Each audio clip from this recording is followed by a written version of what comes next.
ఓట్ల తొలగింపు వ్యవహారంపై ఏపీ వ్యాప్తంగా 45 ఎఫ్ఐఆర్లు నమోదు చేసినట్లు సీఈఓ గోపాలకృష్ణ ద్వివేది తెలిపారు. ఐపీ అడ్రస్లు సేకరిస్తున్నామని, విచారణ జరపాలని పోలీస్ శాఖను కోరామని చెప్పారు ఆయన. తూర్పుగోదావరి జిల్లాలో 6 మీసేవా సిబ్బంది హస్తముందని, బాధ్యులపై క్రిమినల్ కేసులు పెడతామంటున్న ద్వివేదితో మా ప్రతినిధి శ్రీనివాస్ ఫేస్ టు ఫేస్.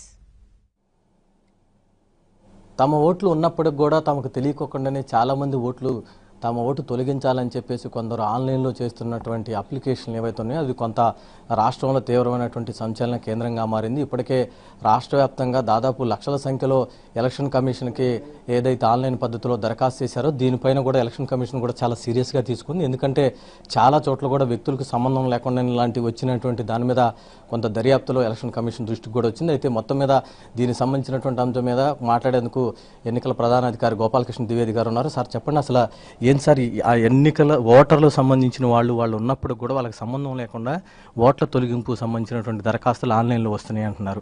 అసలు ఇప్పటి వరకు ఎన్ని దరఖాస్తులు వచ్చాయి సార్? వాటి మీద ఇప్పటి వరకు ఏ వరకు విచారణ జరిగింది? మాకు వారం రోజు క్రితము కంప్లైంట్స్ ఏం వచ్చాయంటే కొన్ని ప్లేసెస్లో చాలా సంఖ్యలో ఈ ఓట్స్ డిలీట్ చేయడానికి ఫార్మ్ 7 అప్లికేషన్స్ మరి ఒక బల్క్గా అప్లై చేయడం జరుగుతూ ఉంది ఆన్లైన్ పద్ధతి ద్వారా. మరి మేము పోలీస్ వాళ్ళకి మరి ఇన్స్ట్రక్షన్స్ ఇచ్చాము, అదేవిధంగా కలెక్టర్స్కి కూడా చెప్పడం జరిగింది. మరి ఏం చెప్పామంటే ఒకసారి వెరిఫై చేసి నిజం ఉంటే ఇమీడియట్గా ఎఫ్ఐఆర్ కూడా రాయించాలి. వాళ్ళు కొన్ని జిల్లాల్లో వెరిఫికేషన్స్ కూడా చేశారు, కొన్ని గ్రామాలకి వెళ్ళి వెరిఫై చేశారు. మాకు ఏం తెలిసిందంటే అక్కడ మనుషులు ఉన్నారు, బట్ స్టిల్ వాళ్ళ పేరు మీద ఎవరో వేరే వాళ్ళు కొంతమంది మరి ఓట్ డిలీషన్కి అప్లై చేసి ఉన్నారు. మరి అట్లాంటి పరిస్థితిలో సుమారుగా ఇప్పటివరకు 9 జిల్లాల్లో 45 ఎఫ్ఐఆర్స్ మరి కలెక్టర్స్ రాయించారు. ఎఫ్ఐఆర్ ఐపీసీ కింద, అదేవిధంగా ఆర్పీ యాక్టు, ఐటీ యాక్టు, ఈ 3 యాక్ట్స్లో డిఫరెంట్ సెక్షన్స్ కింద రాయించడం జరిగింది. మరి పోలీస్ వాళ్ళు మాకు ఐపీ అడ్రస్ అడుగుతున్నారు, దానికి వరకు మనం సీడాక్కి రాసాము. ఎందుకంటే ఈ సీడాక్ సర్వర్ ఉంది nvsp.in కాబట్టి వాళ్ళు అక్కడి నుంచి ఐపీ అడ్రస్ చెప్పిన తర్వాత పోలీస్ వాళ్ళకి తెలియజేస్తాము. దాన్ని బట్టి ఫర్దర్ ఇన్వెస్టిగేషన్ జరుగుతుంది. ఇది ఒకటి. రెండో అంశం ఏముందంటే మాకు సుమారుగా ఇప్పటివరకే 8 లక్షల వరకు ఫార్మ్ 7 అప్లికేషన్స్ టోటల్ వచ్చి ఉన్నాయి. దాంట్లో సుమారుగా 6 లక్షల అప్లికేషన్స్ గత 10 రోజు లోపల వచ్చి ఉన్నాయి. ఇంకొక నేను చెప్పాలనుకుంటున్నాను, మేము ఎఫ్ఐఆర్ అంతా రాయించడం ద్వారా గత 3 రోజుల నుంచి చాలా తక్కువ మాకు దరఖాస్తులు వస్తున్నాయి. దానికంటే ముందు ప్రతిరోజు సుమారుగా 150,000, 180,000 అట్లాంటివి వచ్చేది. ఇప్పుడు గత 3 రోజుల నుంచి 3,000, 2,000 అలాగా వస్తున్నాయి. సో ఏదో విధంగా మేము వచ్చిన దరఖాస్తులు అన్ని ఎంక్వైరీ చేసి నిజమా కాదా అది మరి నిర్ధారించి అప్పుడు చర్యలు తీసుకోవడం జరుగుతుంది. నేను మరి రాష్ట్రం అంతా ఓటర్స్కి నేను ఒకటే భరోసా ఇస్తున్నాను, మీ పేరు డెఫినెట్గా ఓటర్ లిస్ట్లో ఉంటుంది, జెన్యున్ ఉంటే దానికి ఏం ప్రాబ్లం లేదు. దరఖాస్తు ఏదైనా ఎవరైనా ఇచ్చినా ఏం వచ్చినా ఒకవేళ బోగస్ ఉంటే, ఎందుకంటే మేము మూడు లెవెల్స్లో ఎంక్వైరీ చేస్తున్నాము. ఒకటి ఫీల్డ్లో బిఏలో ఎంక్వైరీ చేస్తారు, దాని తర్వాత ఈఆర్ఓ మళ్ళీ స్క్రూటనైజ్ చేస్తారు, దాని తర్వాత కలెక్టర్ దానికి వెరిఫికేషన్ చేస్తారు. అప్పుడు మొత్తం కాగితాలు మా ఆఫీస్కి వస్తున్నాయి, వాళ్ళు పట్టుకొని వస్తున్నారు. మేము అగైన్ ఇక్కడ మా సాఫ్ట్వేర్ రన్ చేసి వెరిఫై చేసిన తర్వాత అప్పుడే మరి ఏమైనా కరెక్ట్ ఉన్నప్పుడే దానికి అప్రూవల్ ఇస్తున్నాము. సో డిలీషను అంత ఈజీగా సాధ్యం కాదు. నేను గతంలో కూడా చెప్పాను, మరోసారి చెప్తున్నాను, డిలీషను అంత ఈజీగా ఏం అవ్వదు. ఎవరు భయపడాల్సిన అవసరం లేదు. ఓన్లీ థింగ్ ఈజ్ మీరు మళ్ళీ నేను రిక్వెస్ట్ చేస్తున్నాను, మీరు ఏమైనా డౌట్ ఉంటే వెబ్సైట్కి వెళ్ళి కానీ 1950-1950 ఈ టోల్ ఫ్రీ నంబర్ ఉంది, దానికి కాల్ చేసి మీ పేర్లు మరి చూడొచ్చు, లేకపోతే కనుక్కోవచ్చు ఓటర్ లిస్ట్లో ఉందా లేదా. ఒకవేళ బై ఛాన్స్ లేకపోతే ఏదో కారణం వలన ఇమీడియట్గా ఫార్మ్ 6 ఫిలప్ చేయాలి. అది మేము పరిశీలించి మేము దానికి మరి అవసరం ఉంటే ఇమీడియట్గా ఓటర్ లిస్ట్లో పేరు నమోదు చేయడం జరుగుతుంది. ఈ ఫార్మ్ 6 ఫిలప్ చేయడం ప్రక్రియ ఇది లాస్ట్ డే ఆఫ్ నామినేషన్ వరకు కొనసాగుతుంది కాబట్టి ఇప్పుడు కూడా టైం ఉంది, ప్రాబ్లం ఏం లేదు.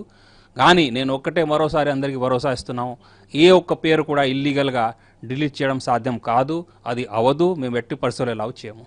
సార్ ఇప్పటి వరకు 6 లక్షలకు పైగా వచ్చినాయి అని చెప్తున్నారు సార్ ఆన్లైన్లో ఫార్మ్ 7 అనేది. అయితే ఇప్పటి వరకు మీరు క్షేత్రస్థాయిలో ఎన్ని లక్షల అప్లికేషన్లు వ్యక్తిగతంగా వాళ్ళ వెళ్ళకెళ్ళి పరిశీలించారు సార్? ఇప్పుడు 8 లక్షలు నేను చెప్పాను. ఇప్పుడు యాజ్ ఆన్ టుడే 6 లక్షల వరకు సుమారుగా పెండింగ్ ఉన్నాయి. సో అవి కూడా నెక్స్ట్ 5-6 డేస్లో 1 వీక్లో అయిపోతుంది. ఎందుకంటే దీనికి ఏముందంటే ఒకసారి ఎంక్వైరీ చేసిన తర్వాత కూడా వారం రోజు నోటీస్ ఇవ్వాల్సి ఉంటుంది. సో డెఫినెట్గా ఇవాళ అప్లికేషన్ ఏదో వస్తూ ఉంటే రేపు ఎంక్వైరీ చేసిన తర్వాత మళ్ళీ 7 రోజు పడుతుంది నోటీస్ ఇవ్వాలి. సో 8 లక్షలు ఫార్మ్ 7 వచ్చిన అప్లికేషన్స్లో 2 లక్షల వరకు ఆల్రెడీ మరి ఇప్పటివరకు డిస్పోజ్ అయినాయి. ఇప్పుడు 6 లక్షలు ఇంకా మిగిలి ఉన్నాయి. అవి కూడా వారం రోజుల్లో మేము డిస్పోజ్ చేసేస్తాం. ఇప్పుడు కొత్త ఓటు సుమారుగా 7 లక్షల వరకు అవి కూడా అప్లికేషన్స్ పెండింగ్ ఉన్నాయి. కానీ కొత్త ఓటు గురించి ఆల్రెడీ మేము 3-4 లక్షల అప్లికేషన్స్ పరిష్కారం చేసాం, ఎంక్వైరీ చేసి చర్యలు తీసుకున్నాం. ఇంకా 7 లక్షల వరకు ఉన్నాయి. అవి కూడా వారం రోజులు అయిపోతుంది. సో కొత్త ఓటు నమోదు చేయడానికి మా ఫస్ట్ ప్రయారిటీ, ఎందుకంటే అది చాలా ఇంపార్టెంట్. చాలామంది యూత్ కూడా ఎవరైనా మిగిలిపోయి ఉంటే వాళ్ళు ఓట్స్ నమోదు అవ్వాలి. ఇప్పుడు కూడా ఈ మరి ఎవరు చూస్తున్నారు ఈ న్యూస్ వాళ్ళని ప్రతి ఒక్కరు నేను కోరుతున్నాను, మీరు ఒకసారి మీ ఓటర్ లిస్టులో మీ పేరు చూడండి, 1950 డయల్ చేసి కనుక్కోండి. మీ పేరు లేకపోతే ఫార్మ్ 6 అప్లై చేయండి. డెఫినెట్గా ప్రతి ఎవరో ఈ 18 సంవత్సరాల వయస్సు ఉన్న వాళ్ళు ఉన్నారు 1 జనవరి 2019 నాడు, అట్లాంటి ప్రతి ఒక్కరు డెఫినెట్గా ఈ ఓటర్ లిస్టులో వాళ్ళ పేర్లు ఉండాలి. మేము ఆ టార్గెట్ పెట్టాము. సో మీరందరూ కూడా మాకు సహకరించి ఫార్మ్ 6 ఫిలప్ చేస్తే డెఫినెట్గా ఎంక్వైరీ చేసి చర్యలు తీసుకుంటాం. ఇది మొత్తం గోపాలకృష్ణ ద్వివేది గారు చెప్తున్నారు. ఎవరైతే దొంగ సంబంధించినటువంటి ఓట్లు ఉన్నప్పటికి కూడా ఓట్లు తొలగించే కార్యక్రమానికి ఎవరైతే దరఖాస్తు చేశారో వాళ్ళెవ్వరు కూడా సక్సెస్ కాలేకపోయారు. ఎందుకంటే మేము ఒక్క దరఖాస్తును కూడా తిరస్కరించలేదు. కాకపోతే వాళ్ళు పెట్టినటువంటి దరఖాస్తులు ఏవైతే ఉన్నాయో అవన్నీ కూడా వ్యక్తిగతంగా ఒక్కొక్కరికి 3 లేయర్స్లో పూర్తి స్థాయిలో విచారణ జరుపుతున్నాం. ఇప్పటికే దాదాపు 45కు పైగా ఎఫ్ఐఆర్లు నమోదు చేశాం. కానీ ఇందులో కనుక ఎవరైనా వ్యక్తిగతంగా కావాలని చేసినట్టు తెలిస్తే మాత్రం చాలా క్రిమినల్ చర్యలు ఉన్నాయి. అవన్నీ కూడా వాళ్ళు బాధ్యులు అవుతారు. కానీ దీంట్లో సంబంధించి మేము ఫ్రీ అండ్ ఫెయిర్ ఎలక్షన్స్ విషయంలో మాత్రం ఎక్కడా కూడా రాజీ పడబోమని, రెండవది ఏదైతే కొత్త ఓటర్లు ఉన్నారో వాళ్ళంతా కూడా ఓటర్లు నమోదు చేసుకునేందుకు ఉత్సాహం చూపాలని చెప్పేసి కోరుతున్నారు. మరోవైపు ఎవ్వరు కూడా ఇట్లా ఇప్పుడు ప్రచారం జరుగుతుంది, ఎవరైతే మీకు తెలియకుండా మీ ఓటుని తీసేస్తానికి ఏదైతే దరఖాస్తులు వచ్చాయో అవి ఎవరు కూడా భయపడాల్సిన అవసరం లేదు. ఎందుకంటే మేము 1కి 10 సార్లు చెక్ చేసిన తర్వాత మాత్రమే జెన్యూన్ ఉంటే మాత్రమే తొలగిస్తాం. కాబట్టి మీరు ఎవరు కూడా భయపడాల్సిన అవసరం లేదు. కాకపోతే మరొకసారి మీ ఓటుని తప్పనిసరిగా ప్రతి ఓటర్ కూడా ఇప్పటివరకు ఉందా లేదా అనేది కూడా మరొకసారి చెక్ చేసుకొని మరొకసారి ఓటుకి అవకాశం అయితే దరఖాస్తు చేసుకోవాలని చెప్పేసి కూడా భరోసా ఇస్తున్నారు. Over to studio.